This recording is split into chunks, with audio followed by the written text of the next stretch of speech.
Non pas à nous, Éternel, non pas à nous, mais à ton nom donne gloire. Psaume 115, 1. Dieu honora la foi des jeunes hommes, et le secret fut révélé à Daniel dans une vision nocturne. Daniel était prêt maintenant à aller devant le roi et lui dire le songe et son interprétation. Mais il n'était pas excité au point de le faire rapidement. Il était rempli de louanges et d'actions de grâce envers Dieu, selon ce que nous pouvons voir par sa prière, dans les versets 20 à 23. Nous faillissons souvent dans ce domaine. Nous manquons souvent de remercier suffisamment Dieu lorsqu'il nous révèle quelque chose. Remarquez ce que dit Daniel dans sa prière. Ce que nous t'avons demandé, Daniel 2, 23. Il reconnaît ainsi que par la conjugaison de leur prière, Dieu lui révéla le songe et sa signification. Il refusa de s'attribuer un quelconque honneur. De même, devant le roi, Daniel refusa de s'attribuer l'honneur. Il déclara, « Si ce secret m'a été révélé, ce n'est point qu'il y ait en moi une sagesse supérieure à celle de tous les vivants. » Daniel 2, 30.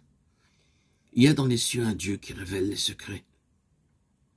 Si vous désirez être un vainqueur, vous ne devez jamais priver Dieu de sa gloire.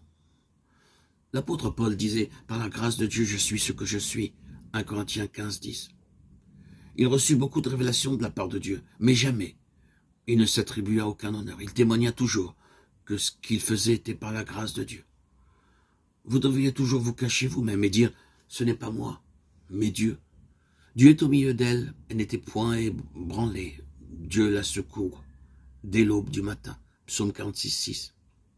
Dieu désire un peuple qui recherche les choses inébranlables. Si nous désirons être dans ce royaume, nous devons vivre de telle sorte que tout ce que nous faisons ou disons porte du fruit éternel, afin que vivant ainsi, nous serions acceptés dans son royaume.